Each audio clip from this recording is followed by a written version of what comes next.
In the bustling streets of a Middle Eastern city, there lived a humble merchant named Ali. Known for his generosity and kindness, Ali was often taken advantage of by others.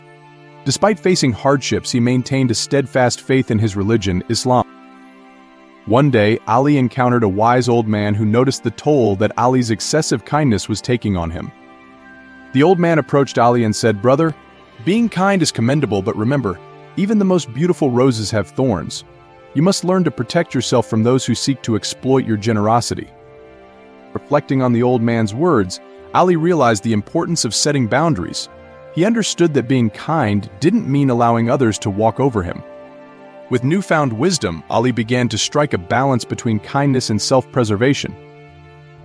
He continued to help those in need but learned to discern genuine gratitude from mere opportunism. Ali's acts of kindness became more impactful as he directed them towards deserving individuals and causes.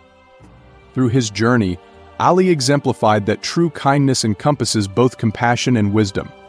He upheld the teachings of Islam by embodying the virtues of generosity and discernment, inspiring others to follow in his footsteps.